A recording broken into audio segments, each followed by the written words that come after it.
Hi, and thank you all for joining us today. We are broadcasting live on the United Public Radio Network and the UFO Paranormal Radio Network, 105.3 on the Gulf Coast and 107.7 FM in New Orleans. Hi, everyone. Thank you so much for joining us today. Always thrilled to have you here. Today, we have a really amazing show for you. And again, just to reiterate, welcome to Ethereal Encounters Unveiled, where you can hopefully discover your truth. Today, we're broadcasting live on the United Public Radio Network and the UFO Paranormal Radio Network, which is 105.3 on the Gulf Coast and 107.7 FM in New Orleans. Please join us in one of our various chat rooms. We stream all over social media, so wherever you're watching us, be sure and join the chat room. I'm sure that our guest would love to hear your questions and comments.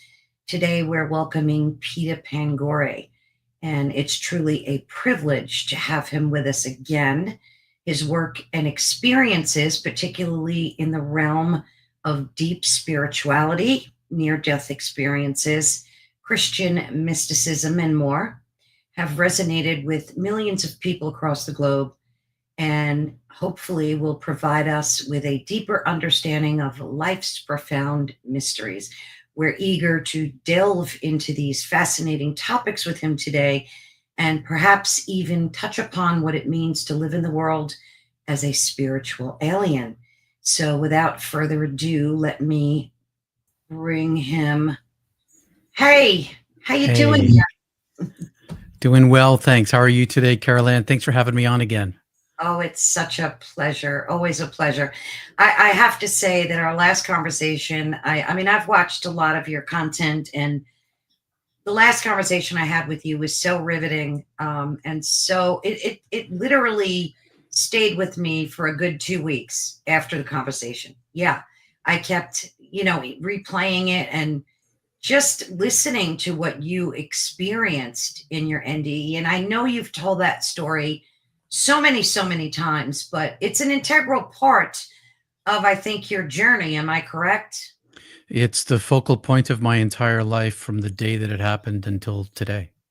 Yes, absolutely. Just saying hello to some of our folks that are popping in. Hello, Teresa. Thank you so much. And again, please join us. We love to hear your comments and questions, so don't be shy. Come on and pop into the chat room. Let me get your ticker up there and running so folks can know where to reach you. Of course, there's your website, and I'm sure all of your information is there. And I wanted to get started today. And of course, you can't tell the whole story. It would take an hour in and of itself. But if you could just give us like a short, condensed version for folks that may not know you and didn't get a chance to watch the last podcast, which of course I will have a link to in the description of these videos. So be sure and watch that, folks, because I promise you'll be blown away. So if you could just kind of give us a 360 overview of that would be brilliant. I'll step aside for a minute and let you take the floor. Thanks, Carol Ann. The first near-death experience I had was in 1980. I was a college student in Bozeman, Montana, and I didn't want to go back to be with my family for spring break. I wanted to go on a high adventure, and I found this fellow from the outdoor club who had a trip planned by himself. He was looking for a partner to go with, to go backcountry snow caving and skiing into a place called Mount Assiniboine in British Columbia, and then do a one-day ice climb north of Banff, Alberta, on a world-famous ice climb. And I'd never been ice climbing. I was a deep woods, wilderness, outdoor winter person for the whole of my life, winter camping since I was 11 or 12, and backpacking in all sorts of different mountain ranges and first aid stuff and ski patrol. And anyway, I didn't have all the equipment I needed, so I borrowed everything I could, and I came up short. I had one axe and a hammer, and I convinced Tim that I could do this climb. And I did this climb without two axes. And a hammer is not really made for climbing, but you can climb with it, obviously, because I did. But the problem was that I had to keep gripping the hammer. With the axe, you could kind of let go of it and dangle on the strap. But the hammer, I had to keep gripping it, and my swing was so much shorter because the top of the hammer was right at the top of my hand, and the top of the axe was a good 12 inches above. So my speed was slower. I had to slow down even more to rest, and my cadence, my stride is what I mean, was so much shorter on my hammer side. So long story short, by the time before we even reached the top of the climb, this 3-pitch climb, maybe 3, 4, 500 feet, maybe 500 feet, we already knew we were in serious trouble. You can't just go down. You can't turn around and just go down. You have to follow the route. It's not possible to just go down. So by the time we reached the top of the climb, the sun set and the temperature dropped about 30 degrees. And we knew that we were in serious trouble. Hypothermic, frostbite, all that kind of stuff. And it was the middle of winter. There was like 10 feet of snow on the ground. So we began to freeze immediately. All my muscles began twitching independently of each other, like little pulsars. And my whole body was shaking. My jaw was clattering. And we discussed. So was Tim's. We discussed staying where we were, because in the wilderness, when you are in trouble, you stay where you are so that they can find you. But if we stayed where we were, we knew that we were going to die. I mean, we knew that was like totally clear to us. And so we had to descend this three pitches down, rappels, in the dark, on an ice cliff, under starlight, while we were freezing to death as the temperature continued to drop and we had no food. There were other teams that had climbed that day, and nobody was prepared to spend the night. It wasn't an overnight climb. It was a day climb, and we were so slow because of me. So we fought our way across the mountain, getting colder and colder. Hypothermia got worse and worse. I got frostbite. I still have all my fingers, but they were all frostbitten. I've got problems with my interior temperature and cold hands, and I have residual problems. But I at least have all my digits. By the time we got to the last rappel, we fought our way across the mountain. All sorts of terrible things happened, and we were terrified. And we were controlling our fear with mental willpower, and knowing that every step we took was consuming the energy that we had, but we had to consume the energy so we could stay warm. And as we were moving forward, the temperature kept going lower and lower. My brain was freezing. It steals your cognitive ability. You can't think straight. My eyeballs felt my eyeballs were freezing. My feet had been on fire, and then they weren't on fire anymore, which was a very bad sign. Got to the top of the last rappel, and the rope got stuck, and I couldn't get it free. And so we couldn't ascend to get the rope free because I only had one end of the rope, and we couldn't descend because couldn't get the rope free. And so we're stuck on this ledge. And for the first time of the night, we were strapped into the mountain. There were some permanent iron pins and rings and carabiners and straps with carabiners on the end of it. So we were strapped in because this was 150 feet up, 100 feet up. And it was a place where they practiced rappelling and climbing, rock climbing, sheer face, straight up and down. So we couldn't go up, we couldn't go down. I kept trying to get the rope free, and I couldn't get it free. And then I went through the end stages of hypothermia. My body got hot. I unzipped my coat irrationally, letting the heat escape, getting colder and colder. And then I began to fall asleep, smacked my helmeted head on the rock every time I collapsed, and stood back up. And as this was ending, I began to think about God. I had been raised Roman Catholic and Greek Orthodox in the church. I'd been a charismatic Catholic Christian for a couple of years. I had ingested a whole bunch of LSD at one point and had an end of duality experience. I had mystical experiences when I was a kid. And so God was a very familiar being to me. And it wasn't so much a distant thing. So I stood up this last time. And as I stood up this last time, I felt this peace come over me because I realized I was going to die and there's no way I was going to get out of it. And so I accepted my position and I died. And this is, I'll give a little tiny synopsis. I had a very long experience. Many things happened to me on the other side. I experienced all sorts of different levels of my soul, including I went through a judgment, only I wasn't being judged. I was judging myself. I experienced all the pain of the people that I had given pain to in my entire life from their interior, simultaneous to all of my reasons to give them that pain. but I was never judged. I judged myself in comparison to this ultimate infinite beauty and purity of unlimited warmth and beauty. And I was just this tiny little nothing. And I experienced some of my previous incarnations. I went through this union experience where I was entangled with this is all metaphor. I was entangled with this photonic field of a bazillion trillion photons making up the mass mind of the divine being. I was super connected to it, entangled. So I was in it and of it, but also outside of it. I get to this point where I was so inflated with these multifaceted aspects of the divine beauty, love, joy, understanding, knowledge, hope, awe, bliss, and they were all light, love. They were all one thing.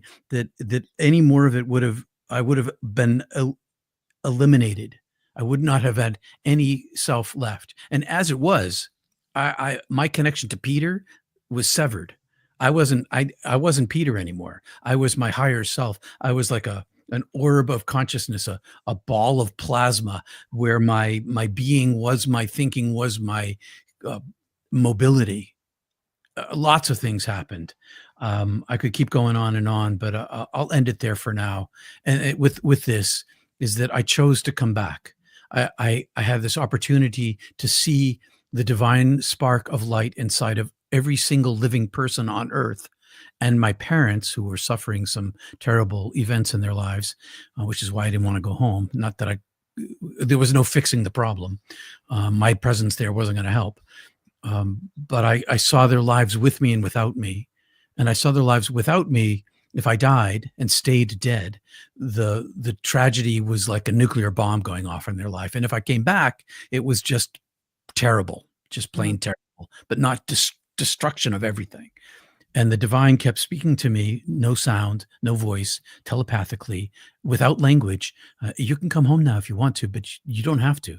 You can go back if you want to. And so I said, well, if I go back and I come back here to this paradise, this bliss, this expansiveness, this beauty. And the voice said, yeah, you can come back here. I said, well, I choose to live my life. It said, no, you won't. Threw me out. And I got thrown out, and I saw all these lives that I could pick to be in this body again. And I had to make this choice really fast. It said the divine being, the angel in whom I was contained, said to me, choose light, choose a life. And I had to pick a door, basically. Behind, one of these doors was the life I was going to leave. So I made all these decisions very fast, including wanting the light, because the light itself became the center of my being. It was the most, having touched oneness of being, it was all I really wanted. And the decisions I made of the kind of life I would live had more to do with how I was going to be able to speak to people. If I was too ethereal, too far out, I would never be able to relate to people. And so I made these decisions about. I was in college, but I'd been working blue collar jobs, working in construction. I worked in factories. I worked in those kind of jobs all the way through college, and running a jackhammer and swinging a hammer. And I thought, how am I going to talk to these people if I am unlike them? So I made these decisions about how to be a human being, the kind of human being I thought I could be. And the door opened, and I went down this tunnel, and this tunnel had all these other doorways leading to all these other kind of lives that I could live. And there was like this big, huge field of probability of what every choice I would make would lead me into different parts of all of these fields, all these tunnels. And I got to the end, I was carried down to the end, and there was this body that it's like, I don't have no idea who this person is. And I didn't really care. There was no compassion for it. It was like, oh, there's something there, and there's somebody bending over, but it's got nothing to do with me. And then the angelic being kind of crushed me up like an aluminum ball and smushed me down and stuck me, pierced the chest of the prone being, me, and stuffed me inside. And then I unfolded inside of this limitation, and immediately it was terrible. Because I had become so small, I had been so expansive, size of the planet compared to a little tiny marble. And now I'm this little tiny marble stuck inside, unfolded inside this physical body. And I felt the brain coming online, and I could see through the like the eye of my heart. I could still see the angelic being had some more hominid form. It's still radiant and not a human being, but it had a shape to it at this point. Up until that point, it was just this big, huge orb of consciousness. But it shoved me inside. It closed that little aperture, and then my brain came online, and had no idea where I was or who I was, and what was going on. All I felt was pain, not just the pain of the frostbite and the hypothermia, but the pain of being alive in a human body. The comparison is, it's incomparable. To have no suffering, no pain. I was healed and whole and well, and I can't even say what it was. And unconditional love, unconditional, infinite love. That's what I was inside of before I came to the body. And then my brain came online, and my buddy was shaking me, and I opened my eyes, and I could see him, and he was screaming, "Don't die, don't die. Oh my God, you're alive. Yeah, I thought you were dead. You were dying.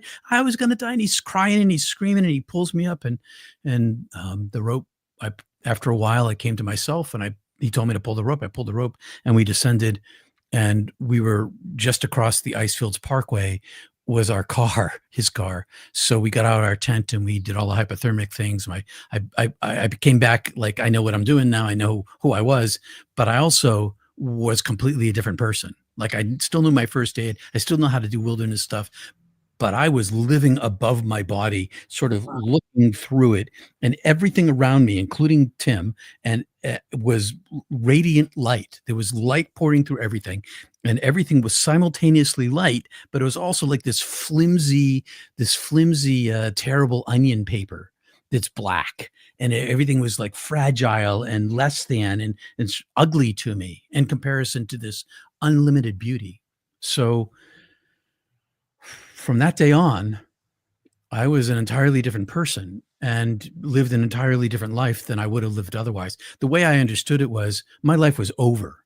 I was not going to be able to go back to be the person I was before, period. I was either going to stay dead or go back and be a different person. And I came back, and I didn't understand that.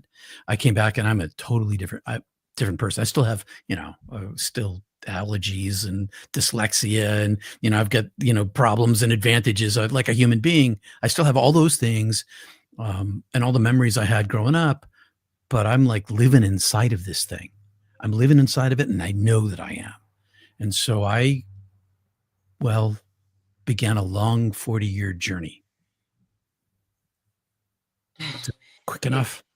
Even the short version gives me chills. It's incredible what you remember it with such detail.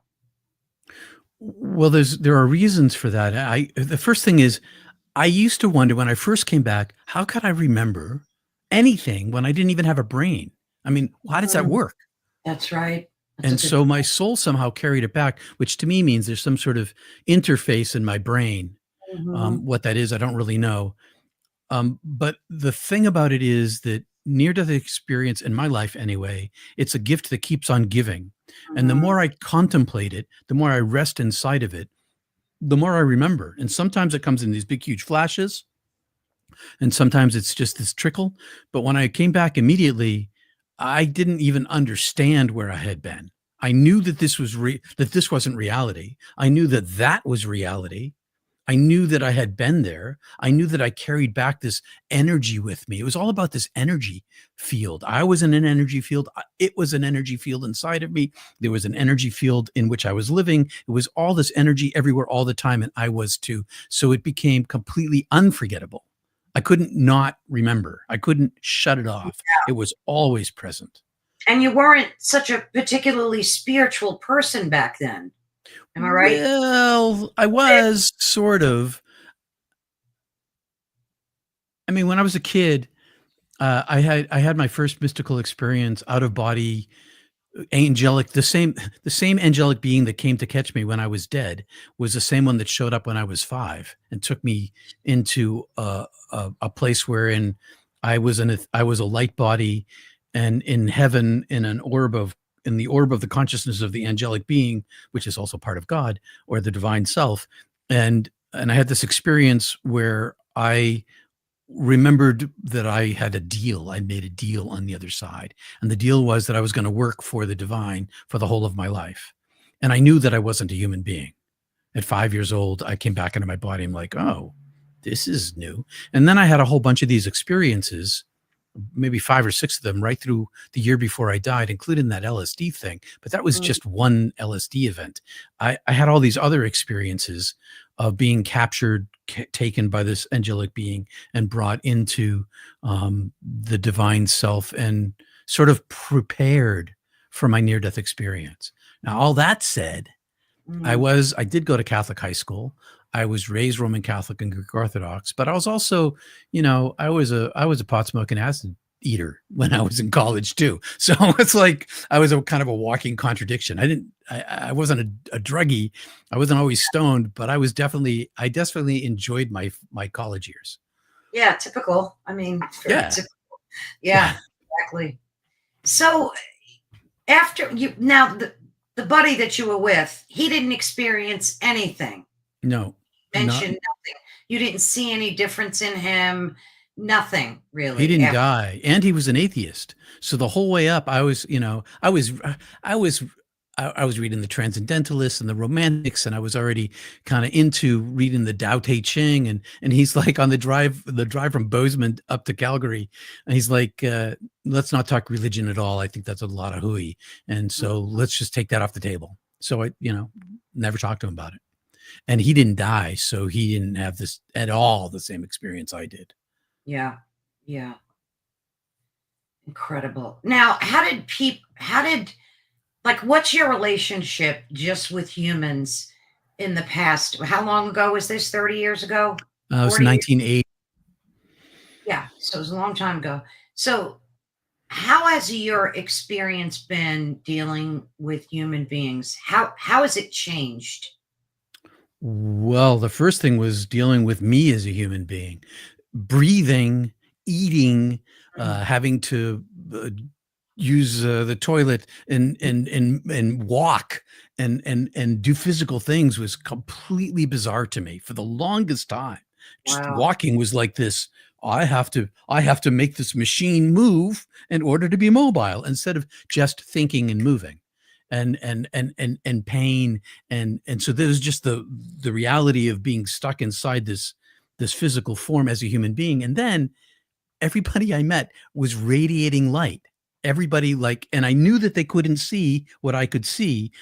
Because I remembered that I couldn't see it before. And so every person that I met, friend and foe, it didn't matter whether they were my friend or my enemy. It didn't make a difference. The light was pouring out of them no matter what. And so there was that. And because of that, I, began loving everyone, just loving everyone. And that was unusual. And so I guess the thing that struck me the most is this buddy of mine drove out to Montana to pick me up, this close friend of mine, and he was going to drive me back to Boston, but his truck threw a rod right outside of Bozeman. And so we had to hitchhike back to Boston from Bozeman, which we did. And when I finally got home, and of course I didn't tell my parents I was doing that. When I got home, my parents immediately noticed a change in me. I didn't tell anybody. So I kept a secret for 20 years, and I definitely didn't tell my parents. And so my behaviors shifted. I was going to go to graduate school in architecture. I couldn't do that anymore. I was walking barefoot in the grass all the time. I was standing out in the rain. I was hitchhiking all over the place.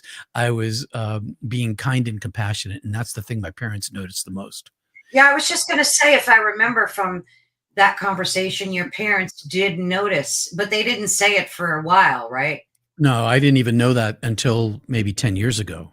Yeah. When I asked them, and they didn't believe me. So finally I came out to them, and 10 years ago or so, maybe 15 years ago. And they didn't believe me. It's hard to, I long ago decided that I didn't really care if anybody believed me, but I wasn't going to tell anybody. I didn't want people to think I was crazy, but also, I'm not here to convince anybody of anything. Everybody's going to find out the moment that they die. And everyone's also going to discover that the length of a human life is the snap of the finger. Yeah. And so Well, it's okay if they don't believe me. But you asked about relationships. Uh, I was falling in love with everybody, and everybody was falling in love with me. Mm. I couldn't tell where my emotional life ended and theirs began. So the Wow. empathy became this wide I became this wide open, empathetic being where it wasn't like I was reaching into people. It was like all of their stuff was pouring into me. And Mm. I'd be sad, I'd be happy, I'd be joyous, but I couldn't tell, was it me? Is it them? And especially in crowds. Like I was at this, I went to UMass Amherst. After I came back, I was an exchange student in Montana. There's 30,000 students there. I'd walk through the student union, and they're just like a cacophony of emotions that was super disruptive to me. And so I began to withdraw and withdraw and withdraw. Moved off campus, tightened my circle of friends down to pretty small. Spent a lot of time in the woods because in the nature, uh, the energy of nature became my solace. It became my connection. It became my peace. Yeah. It's I wanted to ask you, there's been so much talk, especially on social media and through video clips of Dolores Cannon. She had talked about, and I'll make the connection to what you said. She had talked about these people that are called backdrop people. Okay. I don't know if you're familiar with that. Well, Mm-mm. essentially what they are they're like when you play a video game and you get those people that are in the game but they're not a part of the game, and Mhm. that's what they basically are. So essentially she said that they're soulless beings that play a role in our lives for one reason or another. And you had mentioned that everyone you came in contact with emitted light. So right there, that says to me that that can't be true, because how could a soulless being emit light? And when I was dead, I didn't tell this part of the story here, but when I was dead, I was shown Earth, and I could see every living human being on it all at once, and every single person, every without exception. And I could see what they were doing. They were murderers. There were murders going on in front of me, wars, violent acts, and every single person had a golden speck of light inside of them. They couldn't see it, but it was there. And Mm. I've only in my life, in my entire life, met two people who radiated such darkness that it was like a force field around them. And I, even Wow. inside of them, there was still a spark of light. And I knew that because they could see the light inside of me. That's how I knew. And it's and this includes chipmunks and chimpanzees and dolphins and So whales all living and creatures. everything is made of divine light. There's nothing that exists that if it doesn't have the divine light in it, it doesn't exist. Everything of energy and matter is woven out of the infinite itself, the body of the divine being, and it is all made of love. It's or light. They're the same thing. Um, Yeah, so and you're not the first person that I interviewed who had an NDE that described it exactly like that. They said they were able to see Earth with all these points, billions of points of light. So that's not the first time that I've heard that very same description there. So then that whole backdrop people thing can't really be true. I don't know if there are. I don't know. Why would Dolores can't? I don't know. I guess that's a I don't whole know. I don't. conversation. I let people tell their story. I only know one of the things I learned when I was in graduate school, and it trained my brain. It made me a better thinker, and I only know what I know, and I don't say what I don't know. Mhm. And if someone has a different story than me, I let that story be because I know in my heart this is my connection to the divine, and I also know that I only know this much. I only know an inch. Absolutely. Um, Absolutely. so what do I know? No, I Not agree with everybody. that. I wholeheartedly agree. And one of the things that I learned through my journey is no judgment. Like I will judge no one because everybody's path and stories is so different. Like who am I to put judgment upon anyone, really? I mean, Yeah. but yeah, I mean, I like hearing that you saw points of light and only, but I guess if you look at someone who's truly evil and carries the weight of that evilness, there's a little bug in here, would emanate darkness or be surrounded in a field of it. That makes sense because, but I guess the light is still within them, but the darkness is so overwhelming that that's what you see essentially, Yeah. right? Yeah. Yes. And there was this, I was working in, I was, I was walking in a city, and I was near the courthouse, and I was Mhm. on my lunchtime, and I took this walk, and there was this lawyer, obviously a lawyer carrying a briefcase and a jacket and a tie, coming out of the Mhm. courthouse with his client, and his client, I could feel his client from 15 feet away. This guy Wow. had his, it was so powerful that I stepped off the sidewalk and I gave them a wide berth. And even though I gave them a wide berth, I still could feel him. And I could see it in his eyes that he could see me. It was like, well, I could see that he could see me. And I was like, this guy. Yeah. Do you still have those abilities till today Oh where you yeah, can they're yeah, normalized. They're yeah, normal for me now. yeah. What did you do to protect yourself and protect your energy? Like I know you're into yoga, meditation. Let's delve into that a little bit. That's how I did it. So when I was in high school, I went to this Catholic high school outside of Boston, and it was near this monastery that had developed this thing called centering prayer. This is back in the 70s.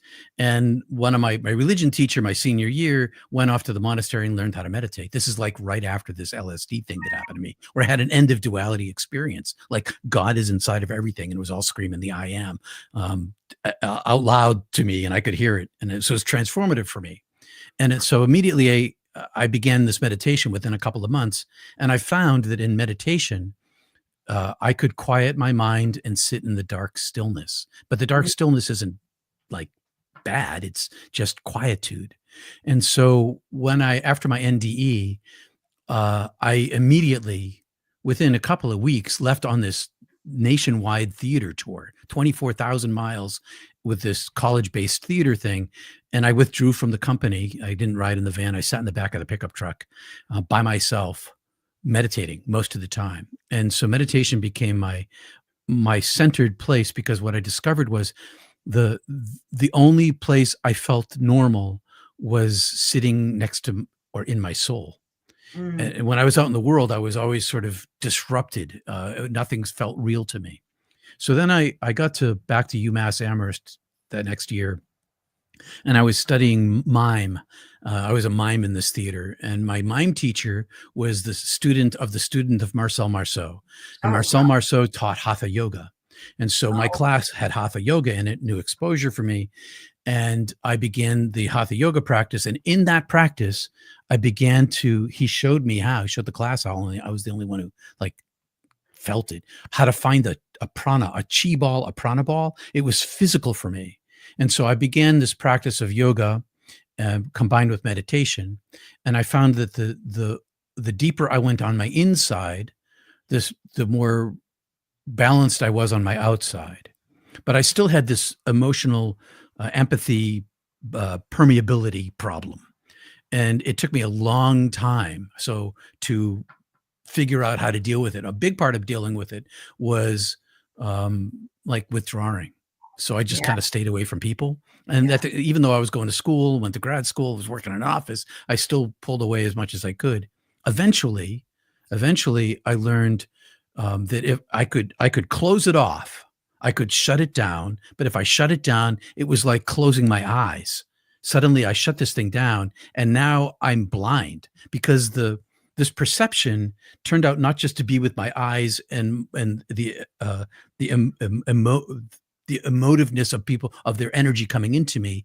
mhm, It's physical, and hearing and seeing and smelling. It's like this one huge integrated sense. And if I shut it off, then I was like, oh, well, I was blind and I couldn't hear. And so I learned, first thing I learned was when I was in a situation that was difficult, I would put my palm over palm and put it over my solar plexus. And that helped. It was like having a filter there. Yeah. But eventually what happened was I had an experience, another mystical experience, where the space between my solar plexus and my navel, there's this big, huge, I don't know what to call it, channel opening. Did you see it on yoga charts? It opened of its own accord. I could tell you all how this all happened. But after this opened up, my crown had opened up in another experience, and this flow. So there's this flow that runs through that now the flow itself protects me. I still can feel it, other people, but mostly I just feel the light. And so it's not disruptive anymore. Previous to that experience, which was maybe only 11 years ago, previous to that, I would just meditate, do my yoga. So I was practicing Hatha yoga with a whole bunch of other forms mixed in, and Kriya yoga.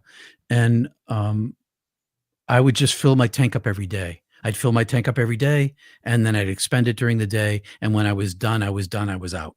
So I could use the energy to protect myself as I went through the day. But when my tank had run dry, and now my tank doesn't run dry anymore. And that's because of the yoga practices, primarily because of Panagore.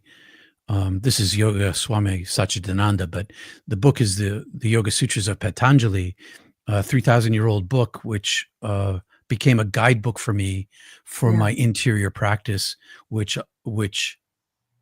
I was afraid I was going to lose the connection to the divine when I came back, because I didn't know it was permanent or not. I didn't know. And there was no way I could Google it because it didn't exist. So I went to the ancient texts and I found the tools that helped me and that could help me, and they did help me. So it's through yoga practice, energy work, and meditation that I increased my interior space and capacity, peeling away layer by layer by layer, by stepping aside my egoic self. And that creating of the space for the presence, an increased presence of the divine energy is what protects me from the emotive nature of human beings. Yeah. That's a long answer. Yeah, no, it makes perfect sense. Because I took TM, Transcendental Meditation, and to me it was quite simple. They give you a mantra, and several times a day you go meditate. How different is that, the book that you showed us? It seems very in depth and like, what are we missing out on by just meditating that way as opposed nothing. Yeah. Really, it comes down to two things. It comes down to breath practice and mind control. And mind control is best, at least in my opinion, best controlled through a repetitive mantra or prayer chant, and using the same one again and again. So that's why you see rabbis at the West Wall, they're doing this, they're chanting. You see Sufis, they're dancing. You see Tai Chi people, they're doing the physical body. Yoga people were doing the physical body and the breath and the chanting. It's all about those very simple things. The thing about this is that it tells you how it works.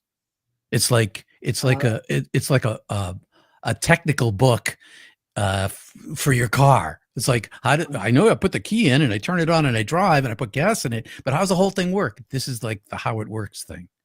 And so basically, the whole thing comes down to the egoic self, which is necessary for survival in the world. And it's not just my egoic self, it's my egoic self in concert with others and tribal situations for survivability for the individuals and the collective or the family. Right. But the problem is the same thing. It's that the solution is the problem. The thing that's in the way is the egoic self. And so you can't really get rid of the ego, but you can non-attach to the ego. And that's what breath and mantra teaches. Have you been able to do that? Yeah, I practice it. I'm still in practice of it. I've had experiences in my life since my first near-death experience where there was this one event that happened to me. I was at a scene of I was like ski patrol first aid guy, all that kind of stuff. And so I was at the scene of a wicked car wreck, and in treatment of one of the injured people, I had this transcendent experience that I didn't make happen. I couldn't really do anything for this guy but wait for the ambulance. But I put my hands over him to pray for him, and I had this experience where it was like being repeatedly struck with these bolts of lightning, where I ceased to be a self. I had no self, and it was so much so no self that it was only after the pulse happened in sequence, each pulse, that I had an awareness that I had lost myself. Because when I was in this state of illumination, I was only light. I was expansive as the universe, and I was all that there was, and I was the light itself, but I wasn't an identity. I didn't have a Peterness to me at all. There was, not only that, it wasn't even like, it was much more like being in union, in the state of union when I was dead, than any other experience I've ever had. And so there was I've had instances of it, of intensity, and I've had years of practice, because the breath and the mental meditation, the chanting or the japa, this om, any of these physical or oral silent meditation forms detaches one just naturally. It just does this from one's identity, one's ego. And the more one practices it, the larger the space becomes. So yes, but you just ask anybody who knows me, I still have an ego. Yeah. And I still have a person. You're human. So, I mean, as far as we know, you're human, right? Totally. But I also know my origin. I know to whom I belong, and I know where I'm going, and that never goes away. I am always in this experience of the transiency of my own life, the temporality of it. I'm always aware of my immortal, eternal nature. And I mean, there'll be times that I'm not paying attention to it, like if I'm like focused on something, but it never goes away. Well, don't you think that's part of the deal you made, like to be a human, like to still experience all this humanness? I wanted to. Yeah. Why not? Why not? I'm going to be in this thing. I'm going to revel in it. Yeah. I mean, and that's indicative of your second NDE, when, you had that massive, was it a Widowmaker thing? Widowmaker. Yeah. So, that was a whole nother adventure in your story too. And again, folks have to listen. I'll put the link. They have to listen. The whole thing is mind blowing. I remember like TM so vividly, and I just had one or two lessons, but it impacted me in so many ways. Like I taught it to my children, and it helped me get over panic attacks, anxiety attacks. I mean, it really still till today, and I need to meditate more than I do, but I find that even if I take 30 seconds, it makes a difference. Like I don't need to sit for 20 minutes or an hour to have the same kind of impact, right? I mean, is that how it works for you too? Absolutely, because the meditation changes the brain. It rewires. The brain is plastic, plasticity to it. It can be rewired, and mental focus, because a lot of the focus happens to the hypothalamus. I mean, the frontal lobe here, and that's the place of reason. And so you're bringing your mind into that space and focusing on your third eye in that space there, and you're focusing, and it rewires the brain. So the more you practice, the better you get at it. The better you get at it, the less practice that you need over the long run. Sure. And yet, totally helps with anxiety and stress and mental focus and non-reactivity. Has all sorts of benefits. It does. And I remember too, like I had studied karate for many years back in the day. Yeah. And doing my katas, I felt that sense of meditation too, because you get in the zone, and it's a very similar kind of feeling. I guess that's the purpose of them though, right? I think in certain karate martial arts schools, I think that's true. What style did you? I studied Weichi-Ryu, Aikido and Tong Sudo Murakwan. Oh, wow. Never heard And of the last one. it's Korean, and Oh, that particular school was super spiritual. So we were oh, always meditating before we began. And this guy, I asked him one day. I said, so show me your chi. And he's like, okay. So he did this spinning back kick, and he struck me in my. He struck my gi, but he didn't hit me. Like there was no yeah, force against my body. I've had that. Left his footprint on me with because it was Oh, yeah. dusty, but it was like all of this charge went into me and my body locked. Yeah, it's I was crazy. like, what? Yeah, um, yeah. but you're right. I found the same thing to be true in my yoga practice and my martial arts practice. I find it when I bicycle. If I chant and I'm There you bicycling, go. I get into the zone. Yeah. Well, I guess that holds true for anything you do with devoted intensity. Did you ever gauge like the level, the brain activity when you get in a deep meditation? Like, do you get to like a theta state? Have you ever checked it I've out? I've never been measured, so I don't No, really never know. been measured.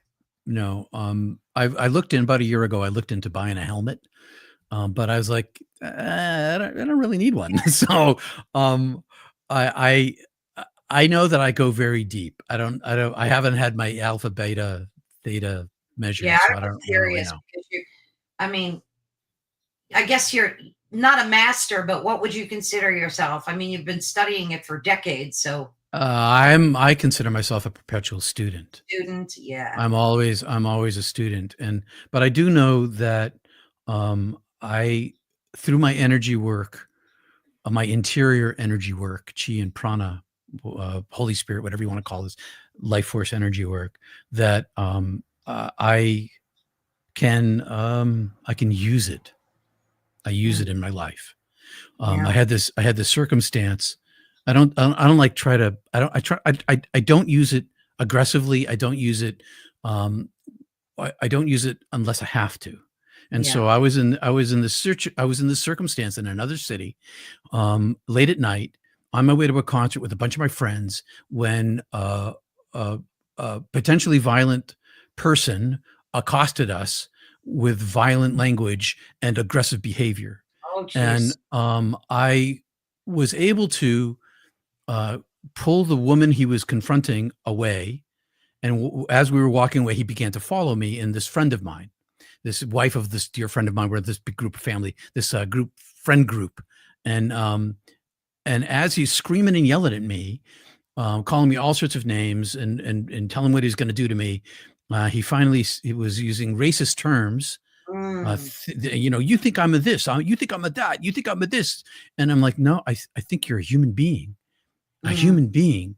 And he finally said, what do you think I am? And I stopped and I turned around and I looked, and meanwhile I'm chanting in my head, I'm gathering up my energy inside mhm. myself. I'm gathering and gathering and gathering. I turned around, look him in the eye, and I said, a human being. And I just looked him in the eye, and he melted. All of that went away in a Oh, flash beautiful. because I could see him and he could see me. And in that moment, um, all of the violence that was coming out of him was just gone. And because this is a street scene, there were like all sorts of people Yeah. stopping and watching this thing, and it was just gone. And I said something like, I'm a human being too. And I turned around and I walked away. And as we walked away, he started yelling out, I'm so sorry. I didn't mean it. Way. And so there are, I prefer to let it speak for itself. I don't prefer to use it. I don't prefer to channel it. I prefer to create a reservoir inside myself and let it say what it does without language if it does. And if it doesn't, it doesn't. But I live in a bubble of heaven now.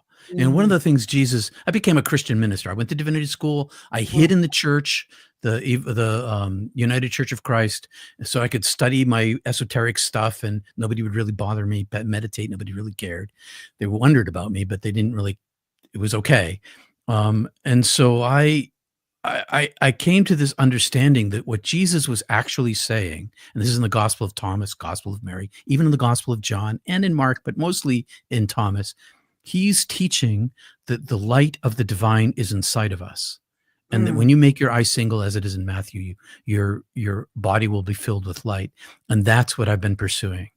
I've been pursuing the making my body made of light, making the aim of my totality of my life, because I know that this is the aim of my lifetimes, and the aim of my souls, my higher selves, is all after the oneness of being. And so if I can in this lifetime focus on that one thing, and then everything else just takes care of itself. how do you do that though? Is it through meditation and just through your morals and values of your daily life?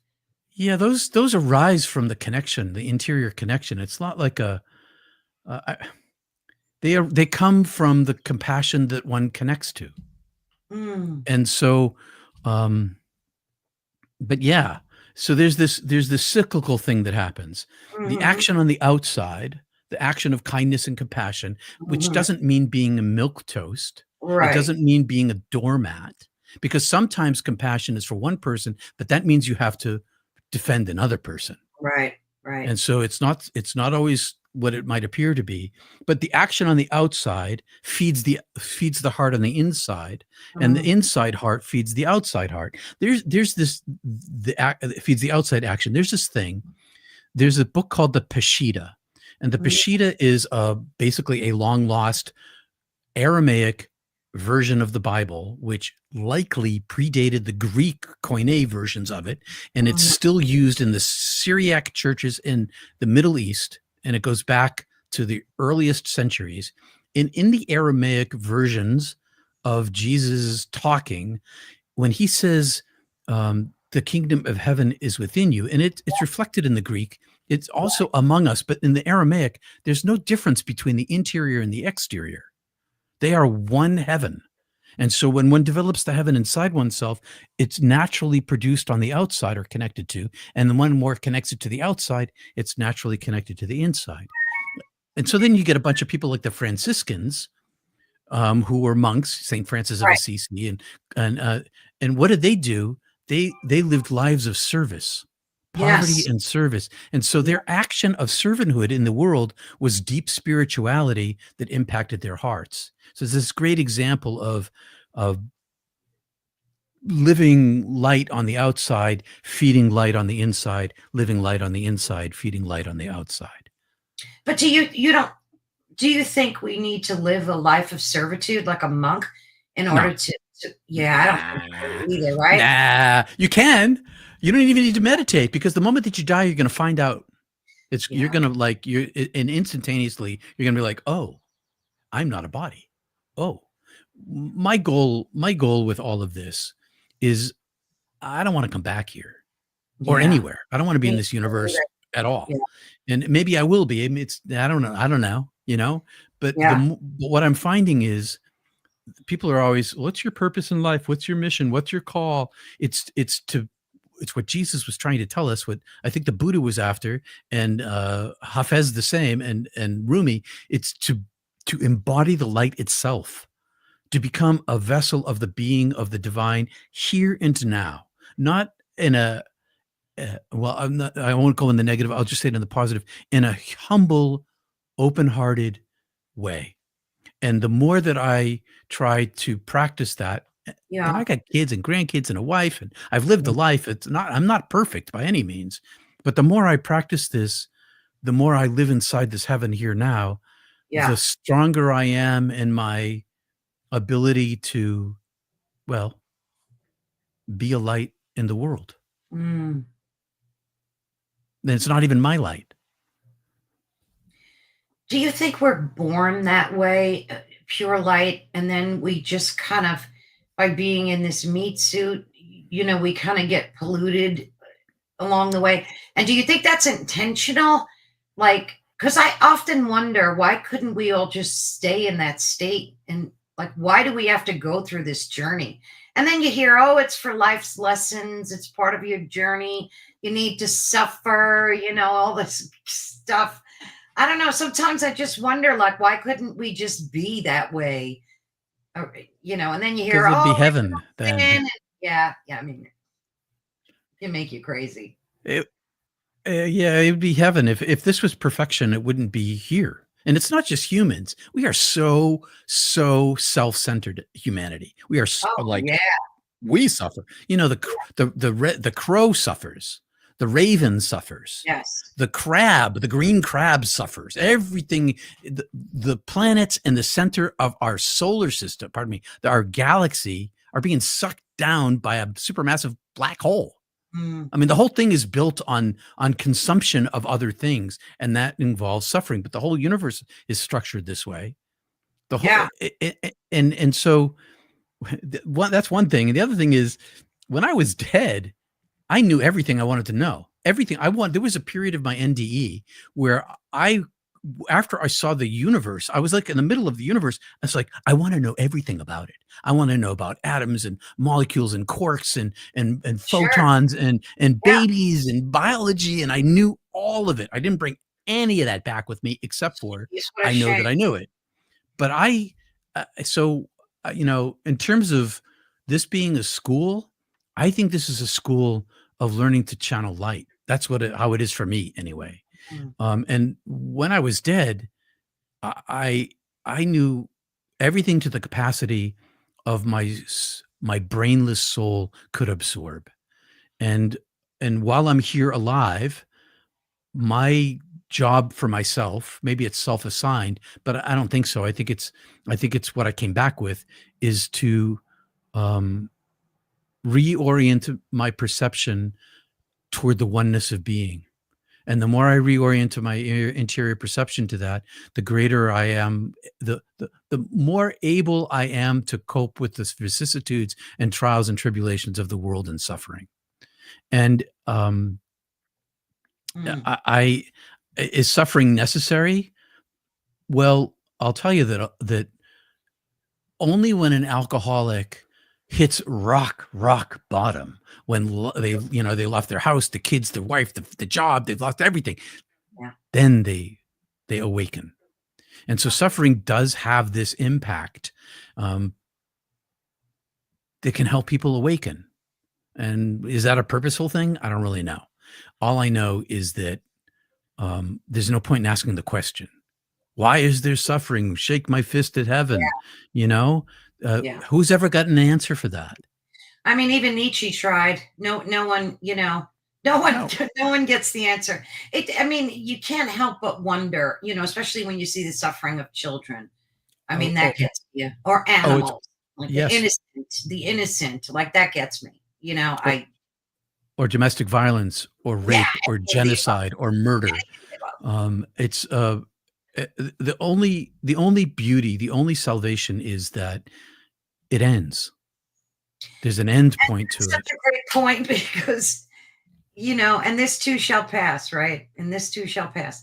And it's funny because, like, I am still obsessed, angered, PO'd, every word you can think of, every adjective to describe, over the thing I'm pointing to my arm. I don't want to, you know what I'm talking about? I can't see because you're frozen. You've been frozen this whole time. So I can hear your voice, but I can't see what you're doing. No way. I could see you perfectly. Oh my goodness. Okay. I was talking about the jab. Okay. So that whole thing made me crazy, and still does, because I view it as crimes against humanity. So so do many other people. That kind of thing makes my blood boil, because it is crimes against humanity, and it's not just that. It's like a lot of the medical industry, and that's what it is an industry that we're dealing with. So, there's a lot happening on the planet right now, and there's so many theories as to, like, oh, it's the end of times, the Antichrist, and then you hear all this jibber jabber. And I don't know. I think they've been saying it's end of times for centuries, right? So I don't know. Since before Paul. Yes, exactly. So I don't think I buy into all that stuff. And plus, people say the end of time. The universe is 13 billion years old. Humanity might Right. end. We might nuke ourselves into oblivion, but the planet's going to still be here. And over many, many, many extinctions, Yeah. life comes again on this planet. So we might end, but so. And as for the end times and Jesus coming again, that whole idea of Mhm. the eschaton, the Yeah. apocalypse, that Yeah. is a 19th century interpretation of Revelation. That is Right. predating 19th century. That was didn't even no, not a single Christian anywhere in the world thought that. Oh, goodness. Yeah. And the coming of the Christ. I've been putting people's comments across the screen. You can't even see them, Peter, can you? Oh, I can good. see James. Thank you, James. And I should say hi to Oh, Teresa. She said hi to me earlier, but I couldn't say hi back. oh, Um, okay. Okay. Yeah. I hope the screen's not frozen for no, no, everybody. just you. Oh, isn't that interesting? Yeah. I have to laugh at that. But okay, as long as you could see some of the comments, okay. Oh, I can. I just did. Oh, good, good, good. Yeah, and I wanted to ask you about that. Like, how, first of all, you're a minister still? I mean, where are you? Technically, yes. Okay. So, where are you in term? Because it's funny. I always have this like dichotomy of religion and spirituality. So, and it exists. It's real. And I talk to a lot of folks on this network and just in general. And a lot of the mediums, the spiritual mediums, struggle with this as well because they're being chastised by people saying you're a witch, you're demonic, what you're doing is evil. Again, judgment, judgment, judgment, right? Everybody's judging everybody else. But where are you in terms of your religious beliefs, your spirituality? Like, tell us how they commingle. I will. But first, I'm going to say the reason why psychics get accused is because the Bible says that they are to be killed. Right. Right. So what I get from the Bible, people, is that my experience of the divine light is from the New Testament. And they say, even the devil can disguise himself as an angel of light. You are a false prophet. And Right. so I'm on that end too. I get the same stuff. But for me, okay, when I died, I had gone to Catholic high school. I'd read the Bible, Yeah. every gospel, one a year, and plus I went to church. I went to two churches growing up, not just one, but two Wow. churches. Yeah. But when I died, God had no religion. There was no religion on the other side. There was Mhm. no religion, no gender, nothing Great. of a human construct. Only infinite, unexpressible, unconditional love for everything. And there's this great quote. I love it. It's from James Joyce in the book Ulysses, which is the Mhm. greatest novel I've ever read. Mhm. It's love loves to love love. Mm. And that's the structure of everything that there is. So when I came back, one of the after effects, the immediate after effect was I didn't believe in anything. All of my beliefs were gone, and that included culture and politics and even my understanding of language. I was an Wow. English major. Language is this construct that's based on other words. It doesn't exist outside of that. There's no like if you can't define this word, then you can't define that word, but you can Right. define them together, but that's just this it's all made up. It doesn't really exist. And so all of that was erased from me. I came back with no religion. I still am not a believer. I worked in religion. I focused my studies in religious spiritual studies, but I'm not Mhm. a believer. I When don't you say believe. believer, let's clarify that a little bit. So, you are Catholic, I am too. And are you talking about a believer just in religion or like how is Jesus in your life, if at all? Like, explain that to us. He's my main teacher. I've studied lots. I study all the time. Patanjali, Rumi, Meister Eckhart, lots of people. Jesus is my main teacher, partly because of the context of my culture. I was raised Christian. He's the Right. man, you know? Oh, yeah. But I don't ascribe, I don't at all ascribe to this whole, what do they call it? They call it, uh, I'm blanking on it's the whole, I'm blanking on the technical term, but it's the salvation through atonement salvation. He had Okay. to die for everyone to be saved. Right. I think that's Bravo Sierra to Oh, say something really? I could say, oh yeah, because that's not what he was teaching. Yeah. He wasn't teaching that. The disciples and the apostles, they deified him. He didn't deify himself. He when I read him in high school, he was one guy, but when I read him after my NDE, he's like a near death experiencer to me. It's like, oh my God, I can see what he's saying here. He's not saying this, he's saying that. And What about so his resurrection? How does that fit into your narrative? well, he's not the only one in the history of the literature that did that. If you read Paramahansa Yogananda, you see that there was a sort of a resurrection story in there too. Mhm. But did he come back? Let me ask your audience, how many people have had visitations from the dead? Beloved people that you love that come back. People come back all the time.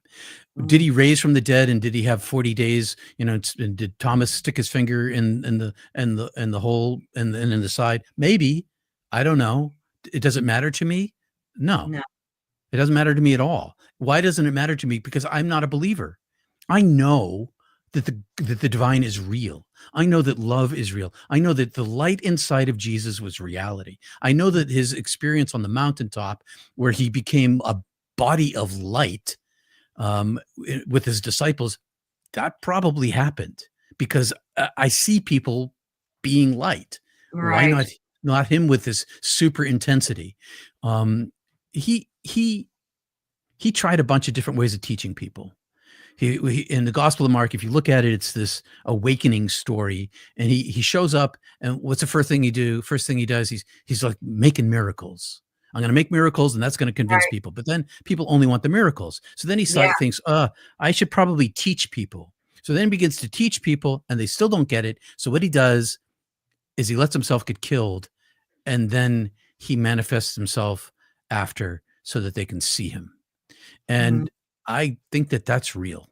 Now, was the Yeah. resurrection, was it a physical resurrection or an ethereal resurrection?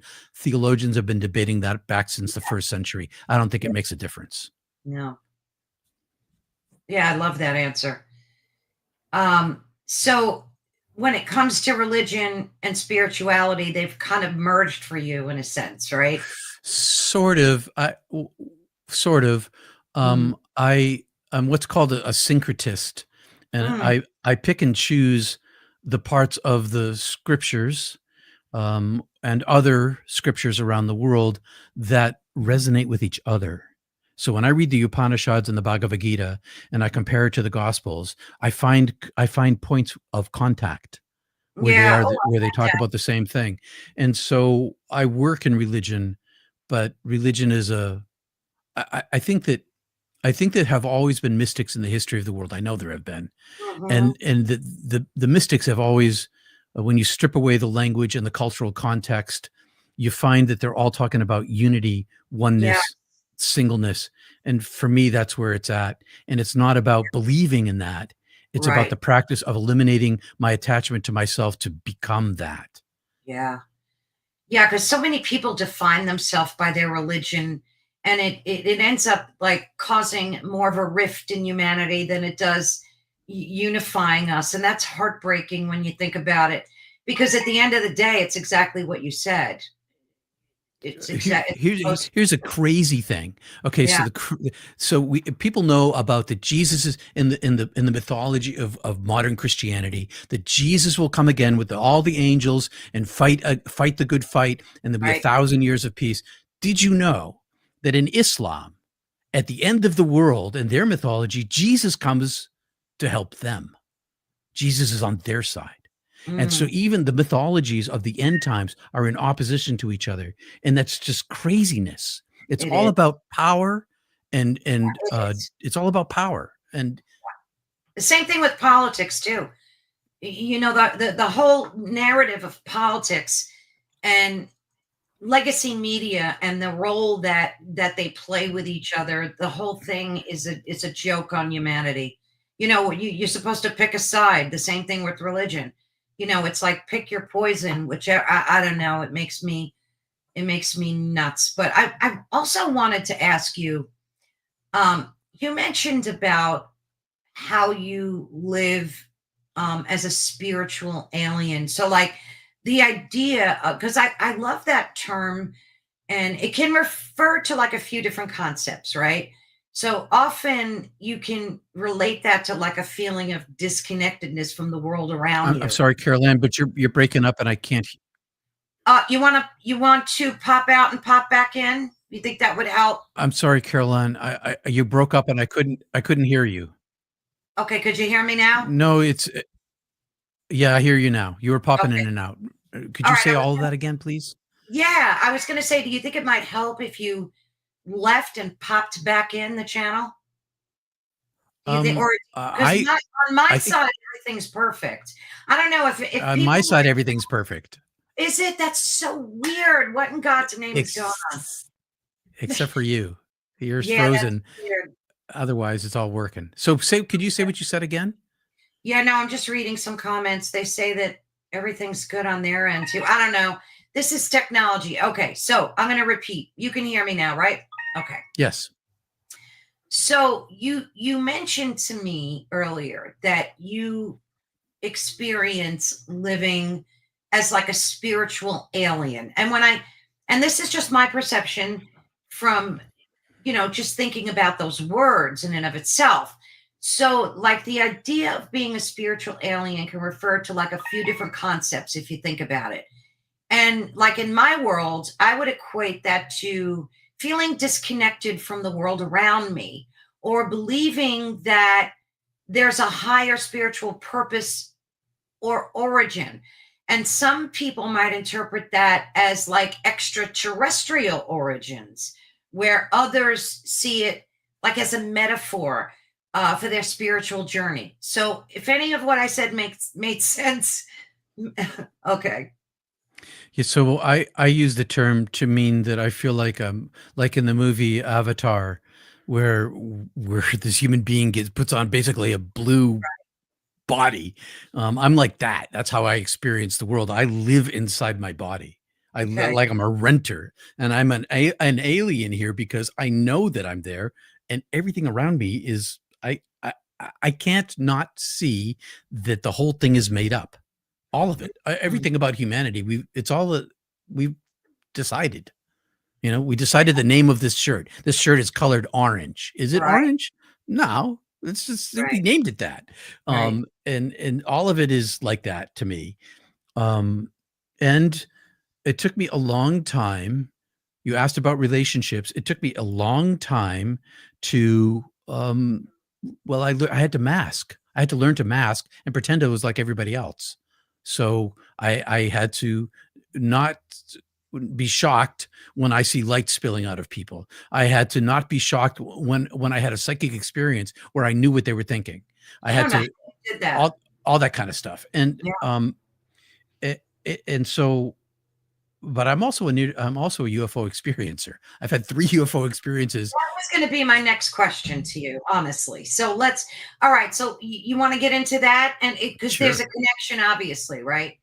I think so. And I'll tell you why I think that there's a connection, because there's a guy named Dr. Rudolf Schild at the Harvard Smithsonian Center for Astrophysics, who I ended up having a conversation with about 10 years ago. He invited me down to Cambridge to spend 5 or 6 hours with him and talk about the UFO NDE connection. He's a renowned astrophysicist. He knows his stuff. He's a real guy. Mm-hmm. And anyway, he thinks that there's a connection, because he's met a whole bunch of NDEers who've had UFO experience, and it just can't be coincidence. I have heard that.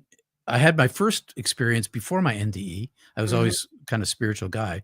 And my biggest experience in 77, I chased this UFO with a bunch of guys in a car for a long time and saw it do crazy, impossible things. And then more recently in my backyard during COVID with a buddy of mine, an orb went right over us. And Mm, then on Cape Cod with my brother in the car with the roof down in his convertible going past the Hyannis airport, and it went right over us. And wow. so just weird stuff. And so the first event that happened to me can totally convinced me because this craft, first of all, it was gigantic. It was like the size of a quarter mile, and it was Mhm. absolutely 100% silent and could stay perfectly still. And there was no visible means of propulsion, as they say. It was just and then we chased it. It was right over us, and we're like, "Oh my god!" We couldn't even. It was the whole place where we were was completely illuminated, and I had to bend my head down this distance to see that where the stars were. And then it Mhm. drifted off, and we chased it. I was driving, and we got to this intersection, and I was doing 90 on this back road, and it Wow. was it made a right angle turn at 90 degrees, and it never decelerated. It was impossible for us. We're like, what? And so I slammed on the brakes. I got the car turned around, and I made the turn, and it was waiting for us about a half a mile ahead. And as Mm, we got close to it, it was way up above the trees at this point. And previously it was like twice the height of the trees. Now it's like way above the trees, and it's waiting for us. And then when we almost got underneath it, it shot off out of the atmosphere so fast it left a streak of light, like the light was left behind. wow. Like mind blowing. And I was 18 years old. We were all camp counselors at this Catholic camp in Yeah. Ohio for the summer, and wow. Um, and so then I had And these other people two. didn't talk about UFOs back then. Like, so Oh no, you we probably you probably told no one, right? I'm nobody. assuming. We had Yeah. we didn't actually cut our fingers, but we had like a blood pact. We weren't Mhm. going to tell anybody. And Yeah. so in 2015, when the Pentagon came out about the Tic Tacs over the South Yes. Pacific off of San Diego, and they showed Mhm. videotape, I thought, maybe it's safe. I could talk about this now. So I made Yeah. this little videotape, and I talked about the guys who were in the car with me, who since '77, I've long lost touch with these guys. I don't even know their names anymore. And so I made this little video, and like 6 months later, I get this phone call from this woman, and I don't know her. And I'm like, "Oh, who's this?" She says, "It's Peter Panagore." I'm like, "Yes, it is Peter Panagore." And she said, "Did you work at Divine Word Camp?" I was like, "Yeah, I worked at Divine Word Camp." She said, "I worked in the kitchen. I don't know if you remember me." And I'm like, "Oh yeah, there's only 3 women who worked there that summer."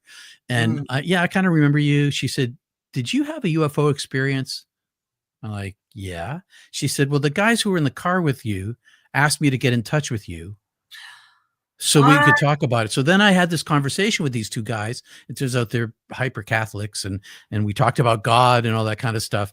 But yeah, they totally remembered this experience, Wow. and also broke the pact and told her. So she Oh. was the only one they told, but I never told anybody. I told my wife, of course, Yeah, and of I course. told that kind of stuff, but not in public. My God, as it is bad enough being a near-death experiencer and a mystical experiencer. Put the tinfoil hat on me. I got a UFO thing going on. People are going to think I'm crazy. Yeah, So, you're locked and loaded. not so. So I kept all of this a secret for most of my life, Mhm. purposefully, because I didn't want to be excoriated by people. I didn't want to Yeah, be, uh, kicked out of society. right. Yeah, what have you had any like, when was the last UFO experience that you how many years ago? Probably, well, let's see, my mom's been 1 year and a half ago. We moved my mom into a, a, a residential situation about a year and a half ago, and so maybe a little more than a year and a half. Was she even in the house at that point? She was out of the house, and we were cleaning the house out to sell it. Uh, So I was on Cape Cod, and they're going to sell the house to fund her new life and her new situation. And we made this. My brother he was working in Boston, commuting to Boston from the Cape, and he thought he lost his wallet. So we had to go back to the parking lot where he would commute with this guy. So we drove through Hyannis, stopped at the parking lot, didn't find the wallet, turned around, was driving back, and we're going right by on Route 6, trees on either side, right near the airport. And this wasn't, yeah, this was the most recent one. This was the most recent one.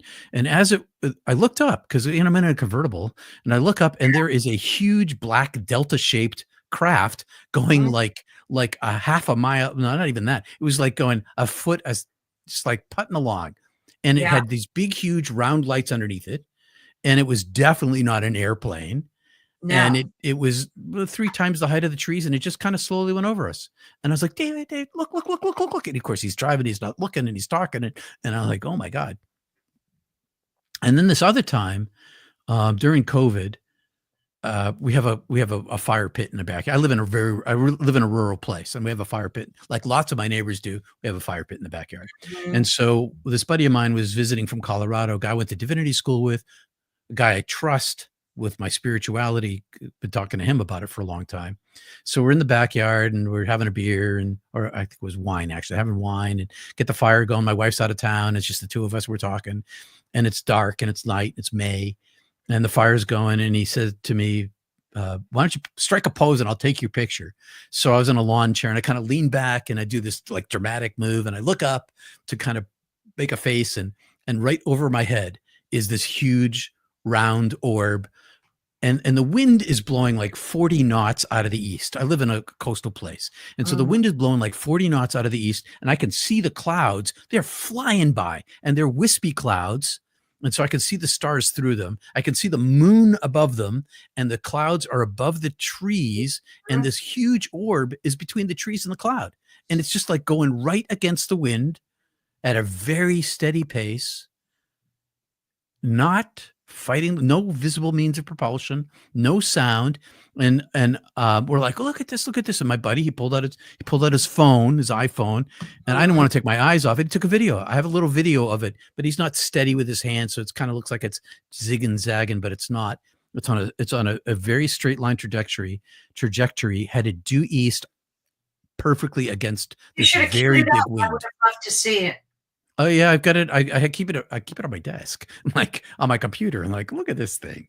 Um, You play that for us now, or is it oh, can accessible? I show it to you? How do I do that? Okay, there's a present button at the bottom. It says present or Oh, invite. I see that. You Let me see just if I can find it. yeah, Give me a you just second here. It should be kind of titled UFO. Let's see. Open it up. Hopefully, I didn't move it because it's recently. I was in this documentary film recently about it. Oh, wait a minute. Oh, I've got this weird thing. Sometimes my keyboard stops working. Um, I got some kind of glitch inside my computer. See if I can find it another way. I can't seem to. It won't let me do the search engine thing. I don't know if you Oh, can you hear me? Can you hear it tapping? no, it's all Oh, good. I oh. just think people would love seeing that, Well, it's going to especially be in a movie. It's in a oh, movie no way. coming out in. Let's see if I can find that info. Maybe my mouse is working, but my keyboard's not connecting. Where did Did I you put turn it that? off? Is it Bluetooth? It's off of Sometimes Bluetooth. oh, because sometimes if I shut mine off and turn it back on, it, like, reconnects. Well, yeah, I'll try that. I just shut off my keyboard and turn it back Yeah, on. In the yeah, so meanwhile, I'll tell you about this little movie thing. yeah. It's a bunch of people. This astrophysicist Rudolf Schilder's in it. Um, here's the blurb that they sent out recently. And the movie's coming out this fall, Oh my and goodness. it's going to be. I think it's going to be in theaters. They're talking about distribution. It's a documentary. Is there a space in universe where we all meet, pray, and communicate? No, that's not it. What's the That's not. name of the documentary? My God, see if I can't open up any of my stuff. Let me see Alright. if No, let me see no if the worries. keyboard's working. Oh, wait a minute. Wait a minute. Did it work? Okay, good. Yes, yes, yes. It's working. Let me see if I can open that up. UFO video. There it is. Okay, let's see. And there's the movie. Let's see if I can open that up. It's got to load because it's in a side drive. I keep lots of stuff on Oh, side yeah, drives. of course. Um, Loading up. Okay, it's Much not going to be fabulous. Okay, because it's okay. just a little tiny dot, but I'll show it to you. And Alright. let's see if I can zoom in on it too. Yeah, there's a way I can zoom in on it. I will zoom Okay. it out, and we'll look at it both ways. All right, I'm gonna Yeah, go back just to click, you. present and then do video file and Video find file. Got it. Yeah. Oh, I have to do it this way. Yeah. UFO. It should pop up right in the screen if you have the window open. Yeah. Try present again. Video. Oh, there it is. I opened it. Oh, there it is. You see it? Oh yeah. Oh, we're That's watching it. Those are peeper. That noise is. Those are peeper frogs. Yes. That's it. And see if I can. I don't know if I can zoom in on it here. So was this an orb? There's an orb. It was an absolute. And when I zoom in on it, you can see that it has no like physical structure. It's like a ball of light, and it's kind of multicolored, and it has this little pulsation going to it, and it's definitely an orb. Could you zoom that and replay it? I can zoom it on my computer. I'm trying to zoom it here. I'm using command. It's not letting me do that. All right. But that to me, Peter, looks like an orb. Now, you've heard of Chris Bledsoe, right? Bledsoe, yeah. Yeah. And, he's famous for his videos and that's what it looks like, an orb to me. And these things are clearly following you or presenting themselves to you clearly. It sure seems that way. Yeah. So that particular orb, how often have you seen one like that? Like that was the only time. So I've seen this. I've seen like a Delta craft. I've seen a big, huge disc, and I've seen an orb. And that's what I've seen. And here's I've got the promo for the. Share that. Let me grab that. And we'll show it to everybody. Copy that. This isn't the movie that you were talking about that you're going to be in. It's a separate. This is a documentary thing. Okay, because I know we talked about your movie coming out sometime in the future too. Yeah, I'm not allowed to talk about it anymore. Right. Oh, you're not. I'm not. So yeah, that's all right. Let's see. Why is this not searching that? Let's see. Interdimensional poster. Interdimensional documentary poster is what I titled it. The movie's called Interdimensional. I can tell you that. Called Interdimensional, and it says here, coming soon, August 2025, doorway of consciousness between near-death and ET contact experience. Now, do you get interviewed in this documentary too? Yes. Oh, nice. So, when is that coming out, in fall? It says August. I know why I can't show it, because I clicked the wrong button. I clicked video file and it wouldn't show it to me. Oh, okay. That's why. Yeah. That's why. All right, there it is. All right, let's sure. See if that pops up. Interdimensional. There it is. That's the film. Cool. And this guy, let's see this. Oh, wow. I would love to have you back on before then, like maybe right during its premiere. That'd be cool. Yeah, I would love to do that. This guy's a friend of mine. He's an NDEer from Hawaii. And there's somebody else. I don't see his picture here though. This guy here. These are all NDE experiencers. Yeah, I think so. I didn't even know Sean was in it until I looked at the picture right now. Is that Linda Moulton Howe up there? Who? Linda Moulton Howe. Looks just like her. I don't know her. That looks just like her. She's a very famous ufologist. Then possibly they've got some pretty heavy hitters in this film. Yeah, that looks just like Linda Moulton. Maybe it's her. Cool. So this is coming out in August. That's what they say. Okay, well, will you keep me apprised of when it comes out so we could schedule having you back on? Like, I'd love to watch it and then talk about it. Oh, that'd be fun. It would be fun. We have to do that. And So so when yeah, they approached me about this, the woman who's producing it is a near-death experiencer, UFO experiencer. And when she approached me about this, I thought about it and I was like, well, Teresa says, yes, I see Linda. I thought yeah, about it and yeah, I thought, why not? Why not? Why not? Because I think that one of the chances for salvation of humanity is when we recognize that we are not the center of the universe. I mean, that's the whole biblical thing, yes, right? And we still think we're the most important thing there is. We're the pinnacle of the universe. You even hear it among spiritual people saying, "Well, the Earth is the hardest place in the universe." Well, how do you know that? There are trillions of galaxies, oh, trillions sure, of galaxies. sure, And so if and when these entities come and reveal themselves to us, it's going to shatter religion. It's going to shatter religion. absolutely shatter it, Yep. absolutely shatter it. And it's so interesting because the word narcissist has never been used more as it has in this past decade. Everybody is a narcissist. Everybody is, has these types of personality traits. And I think primarily the ego has become forefront. It's taken a beat over religion, over spirituality. Everything is me, me, me, I. We live in this world where pronouns cause wars. So, like, it's the most ridiculous thing. And I think that this whole conversation with you is so enlightening because it shows us that we are not the center of the damn universe.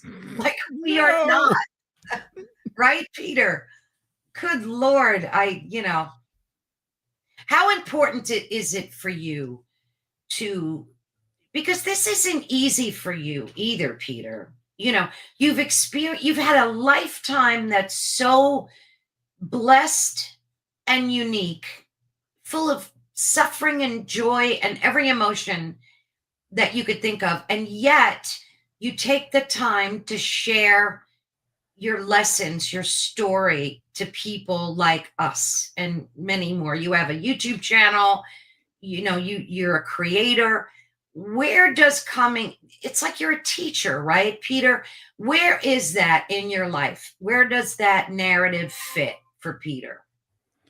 Uh, when I was 5 years old and I had this first experience, when I got back to my body again, my 5-year-old brain, church brain, said to me, "Oh, I'm going to be a priest. I'm going to work for God." That's Mhm. how I interpreted it. When I came back from my near-death experience, the first one, there was this roaring like Niagara Falls noise inside of me that was insistent and persistent for a very long time. And I couldn't shut it off. And it was speaking to me without language, saying, "Speak." And I Yeah, was like, no effing way. We cannot say in a freaking word because I have no idea what happened to me. I don't understand it. I don't know where I've been. right. And I'm definitely not talking about it. But it's always been my calling. And so I spent most of my life basically in preparation for talking about the ineffable, the thing that's unspeakable. And Exactly. I know that language is second best to experiencing it directly. And so I waited since the very first day of that mime class where I felt the prana energy, that I waited for 40 years till someone told me that they could feel it from me before I ever started talking about it. And there was this one year after my heart attack, almost 10 years ago now, coming up in August, when I died that time. And that within a year, people started telling me, "Oh yeah, I live in this small town." All right. And I have all these friends who are yoginis, all these women who are yoga people Sure. and going to these studios. And they started telling me that I'd always been glowing and they always knew it. Oh, And goodness. I couldn't tell what people could see because everything's glowing for me. So I'm like Yeah, kind of blind to that for most of my life. right, right. And so it was after that I decided that maybe I was finally ready. And so I've been working as a minister, doing a lot of social work, like I worked a lot in domestic violence. I worked a Oh, lot in death and dying. I worked a lot with poverty. A lot of the very difficult places in people's lives. mm, I had the honor and privilege of being involved in those. And and and so I was always, even though I never talked about my NDE, I was always living in it. And so yes. now I feel like it's my time to start talking about it. And I had to be arm twisted into this. Oh, I didn't really? Oh, completely. Um, I I came out, so there was the reason why I finally came out to everybody. It's in my book. Um, there was this huge embezzle. I was serving this church, and this church had 2 sessions in sequence of embezzlement. And the Mm, people that embezzled the first time became the power structure that aided the second embezzler, which is when I arrived. And mm. it was devastating for the town. There was poison leaking out of the church into all of the nonprofits. The whole Oh, place was it was bad. And yeah. so finally, after 9 years of trying to unmask this and all sorts of brutality against me as we're trying to figure out what's going on, we finally unmasked the embezzler, and the people who were helping her, they leave the church forever. They leave all of the nonprofits, and they were like powerful people in their corporate Mhm. lives, powerful people in town. And then I felt finally comfortable enough to tell my congregation why they one Sunday, because they tried to fire me, they tried to defrock me, they tried to Oh, ruin me. Oh, it's geez. terrible, like all sorts of stuff. And so they wanted to know, when it was all over, how I endured what they put me through, how I had enough faith. And I finally told them, I decided this Sunday morning when they said this to me, I decided to tell them the story because I don't have any faith at all. I am not a faithful person. I'm not a believer. And so I told them my near death experience. And then a bunch of people in my town came up to me and said, "Me too." And now I had 5 people in my life who were NDEers. And then I ended up in television. And so I'm in television. I'm working for local market TV. I've got a little show spot every morning, spiritual spot, and I'm also working in New York City with all the leaders of the religious, the Krishnas, the Baha'is, the Reformed Jews, the Maranols, a bunch of the communicators. And we go out to dinner one night, and I worked with these people for 10 years, in Mhm. and out of the city with them. And one night we all go out to dinner, and I'm not a drinker, but I had like 2 or 3 glasses of wine, which is a mistake. And I started telling my story, and they're like, Oh, "Well, Peter, you're a weirdo. What's going on? Tell us." And so I started telling the story to like 20 people, at the end of which they said to me, everybody ganged up on me. The Krishna guy, the Baha'i guy, everybody's like piling on. And they're like, "You got to tell this story." So the president of this network, he said, "I'll tell you what we'll do. We'll produce the book trailer now if you promise to write the book." And so my book trailer is the one that's on my website, and mm. it's got 1,000,000 views. I have dark hair, for one thing. And they produced it 2 years before my book was actually published. And so all these people in New York and around the country, they talked me into it. And then I bumped into this old friend of mine from college days who said to me, you know, "What about the books you were going to write? Mm. What about those things?" And, and so I did. And I got another book I'm working on. I So was just gonna ask you that. So what topics I'm sure you can't talk too much about it, but can you give us some insight as to what it's going to cover? sure. I came out as a near death experiencer because I thought it was safer in the cultural context. So this is Mhm. 10 years ago when NDE was starting to be spoken about. I Oh, felt yeah. like, okay, there's a bunch of other people out there, Eben Alexander, Yeah. Trisha Barker, Yep. a few other people were coming out with books, and Nancy Rhines and a bunch of people. Anyway, so Mary Neal. Um, I thought, okay, well, that's pretty safe. I can come out as an NDEer. But what I didn't want to come out on as is a mystic, a Mhm. natural born mystical person who's had these mystical experiences. And so this next book is an extension of Heaven is Beautiful, in that it's kind of a prequel and a sequel to what it's I had some pretty out of this world mystical experiences when I was growing up that transformed me every single time, remaking me, being born again and again through all of these. And so it's what it's like to be live a mystical life in the context of being a human being as like an average person. You know, Yeah. how's it change your life?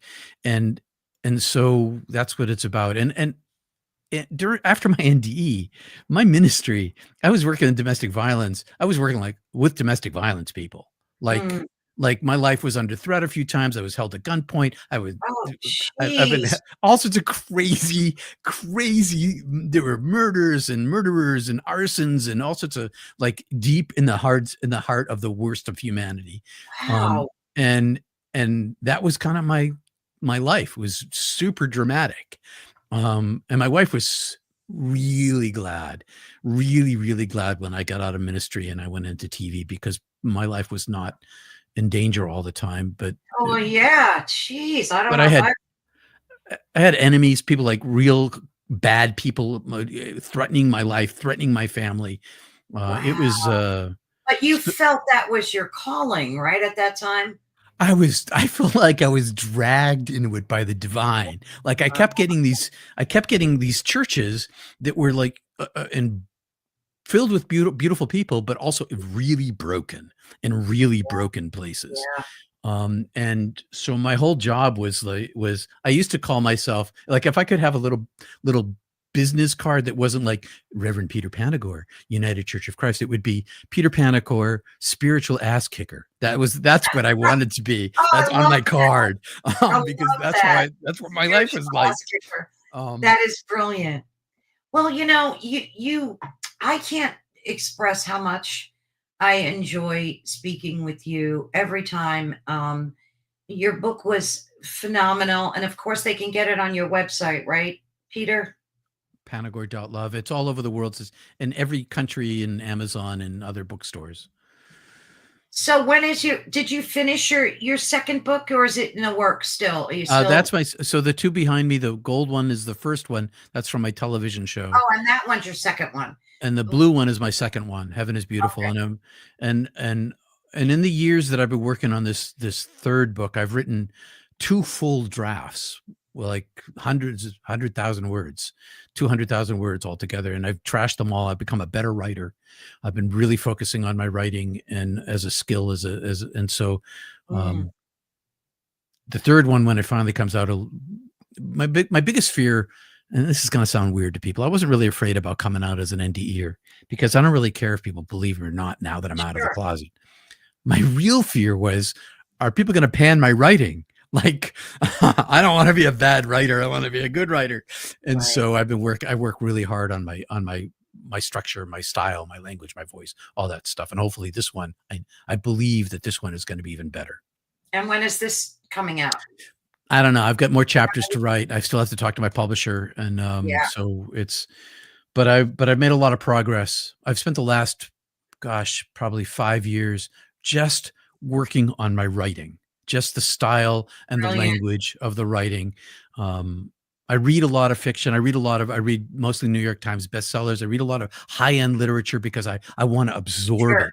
I want to, Absolutely. in my DNA. Yeah. Well, writing it's an art, it's an art form, so it's a learned thing too. I mean, there are some writers that are just naturally brilliant at it, Yeah, but for I'm most not of one us, of them. no, I know it's difficult. It's difficult. But thank you so much for your time today. And I will email you because if that's coming out in August, you'll have to send me the info where I can watch it. Is it in movie theaters? And of course, when you find out, do let me know because I want to schedule another interview with you and we could have a wonderful discussion based on that alone. Yeah, that'd be great. Oh, Peter, thank you so much for being with us today. I thoroughly enjoy speaking with you, and you're a blessing to humanity. You really are. Yeah, I You are. just how I view myself. You asked. I had this mystical experience after my NDE. Another one of those things where I was taken out of myself, and I was the size of a micron, in the center of the universe, Yeah. and with a clear perception of the 13 billion years of time and space. The only thing that matters is the divine light inside each person.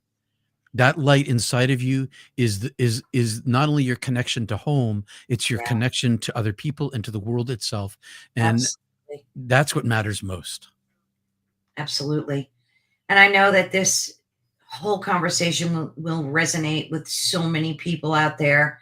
And I truly hope it does. And I will put the link to our first conversation in as well, because that was riveting is the only word I could use. Like every now and then I'll replay certain parts of that conversation, and it just gives me goosebumps, or truth bumps, as I like to call them. But yeah.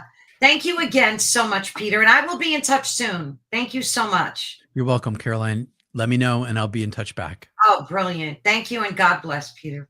Peace to you. Peace to you too. That was an amazing conversation. Every time I talk to Peter, like it resonates with me for days afterwards, but I do appreciate him so very much. It's been an incredibly insightful and thought-provoking conversation. Peter has like this unique perspective on deep spirituality, and the verbiage he uses is so spiritually inspirational. And I know that everyone listening felt that as well. Thank you again so much, Peter. God bless you. And thank you so much for sharing your story. And again, you've been listening to Ethereal Encounters Unveiled live on United Public Radio Network and the UFO Paranormal Radio Network, which is 105.3 on the Gulf Coast and 107.7 FM in beautiful New Orleans. Please be sure and support all of our other hosts. I usually look up who's coming up next. I think it's Laura Lee. But please stick around and make sure that you follow whoever you love and whoever resonates with you on this network. They're truly a blessing, each and every one of them. And there's something for everyone on this network. You will find something that resonates with you. I know that for sure. Thank you. Oh, Beneath the Hollow Moon. Thank you. Yes, I thought it was Laura Lee. Thank you so much. And thank you so much to everyone in the chat, James and Teresa, and Heidi, and all the folks. I hate leaving people out, but thank you all, Joe, and everybody that popped in. I adore the fact that you're here, and your comments mean so much to me. Thank you, everyone, so much. God bless. Stay well. Don't forget to tune in tomorrow at 3. I'm having the actual owner of the network. I interviewed him, all UFO stuff, great stories. Definitely tune into that tomorrow at 3 on this network. Thank you again, and God bless. Take care, everyone. Bye-bye.